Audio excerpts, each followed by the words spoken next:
Hey, what's going on, everybody? I have Jeff Nunn here. He covers Louisville for Cardinal Sports Zone. We're going to talk about Charlie Strong, who was the head coach there, and also Frank Ponce, Miami's quarterbacks coach, who was the QB coach there just a couple years ago. Jeff, what's going on? How's it going? Good. I appreciate you jumping on, kind of get some expertise more about these coaches. And I guess with Coach Strong, it's very interesting. Like I said, he was a head coach. He's been a lot of different places, and now he's going to be Miami's linebackers coach. So just to recap, he was at Louisville 2010 to 13, head coach there, had a great record, obviously. Good defenses, top 25 all 4 years, number one defenses last year in 2013. What stands out to you defensively when those defensive teams that he had there at Louisville? Man, I'll tell you, those defensive teams, they were just toughness is the word that you use. Like they got after it. I mean, I guess he just lit a fire under them. They were just tough. The sure tacklers, you didn't see guys miss tackles in the open field. The fundamentals, it was just there. And I know he advanced Bedford as his defensive coordinator during that time that he took with him to Texas, who's later let go. But I think it all stemmed from Charlie. I mean, he just set this tone. He just brought in this confidence and this toughness and this attitude. We're getting after it, and that just feeds sometimes. Those guys just feed off each other. It was great. Those last 2 years, again, 23-3, but those two first years, 7 and 6 each year, I guess early on, could you see, that toughness, the kind of the groundwork that he was trying to implement as soon as he got there? Yeah, you could kind of see it. I mean, he had some, like all coaches do when they come in, they weed out a few guys that they think aren't going to be there. Some guys just need to be built up. They have the talent, but they just need to be led the right way. And Charlie was a guy who he would take guys that were recruited as athletes. He would take them and move them to the defensive side of the ball. He would even take wide receivers and move them to the secondary, to where when Bobby Petrino came in, he took guys that were fast and athletes and put them on the offense. It was the complete opposite.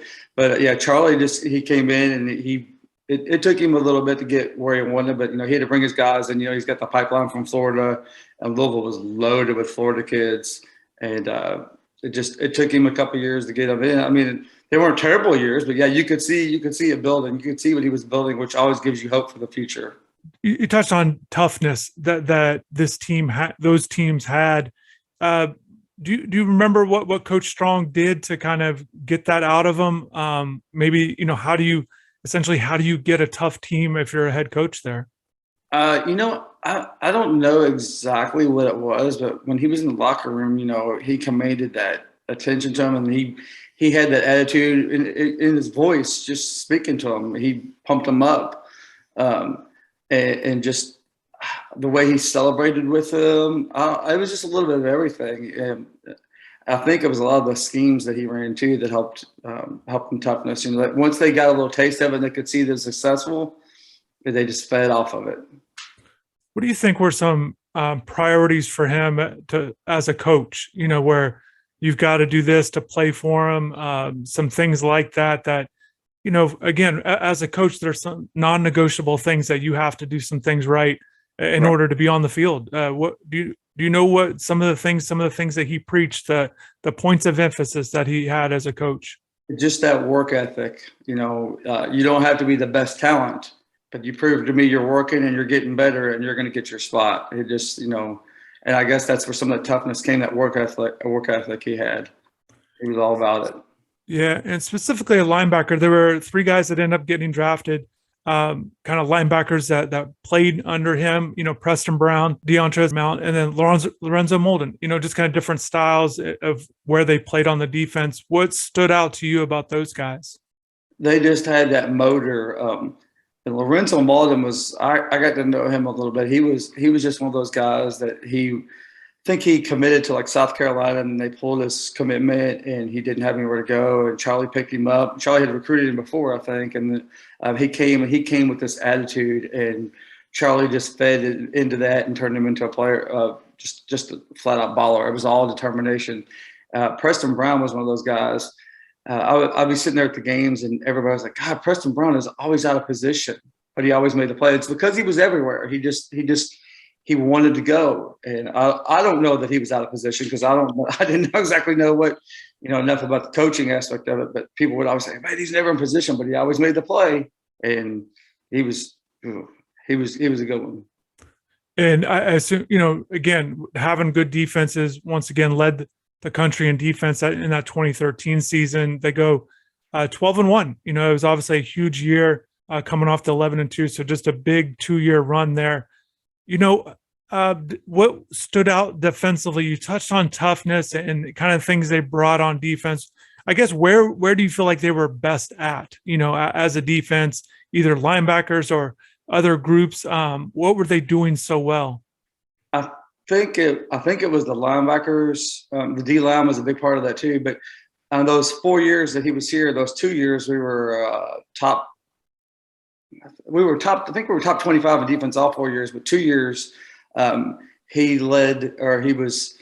he held opponents, or his defense held opponents to under 100 yards rushing for 2 years. I think 1 year was like 88, and one was like right at 100, which is pretty impressive. I mean, I think 1 year was Big East and 1 year was the AAC, but still to do that for any conference is impressive.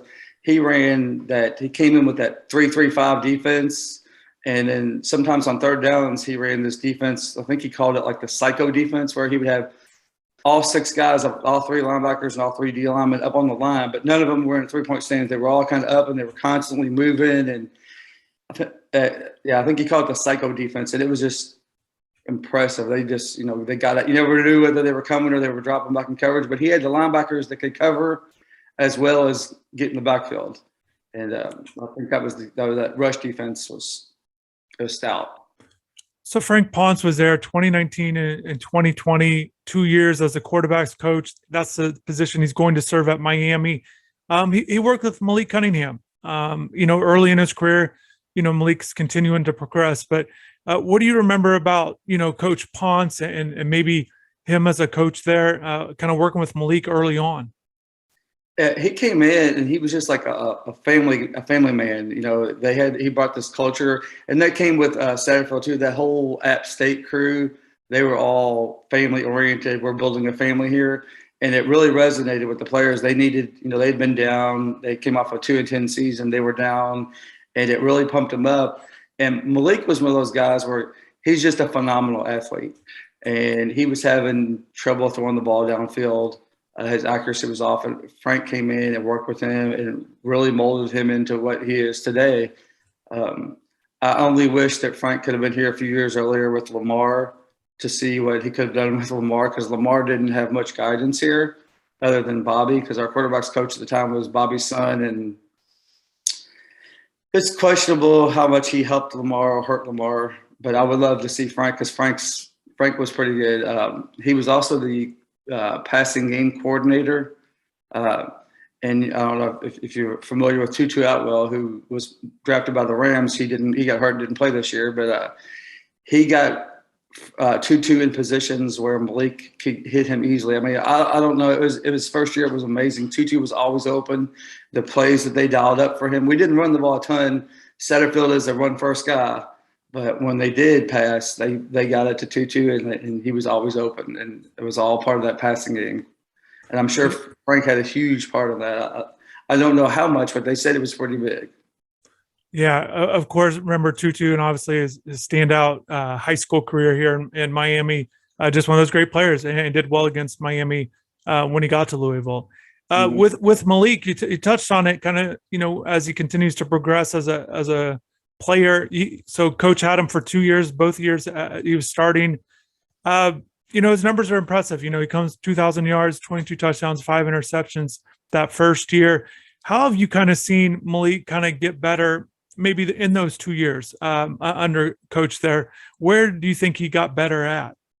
His accuracy downfield, his first year, the year before Ponce came in, if you watched him throw the ball, if it went more than 10 yards, it was probably going to be off target. At least that's how I felt about it. And I didn't think there was much hope for him to be a starter down the road. In fact, we had Jawan Pass here at the time, and I thought Jawan was a better option because he was a better downfield passer. Malik was a better runner.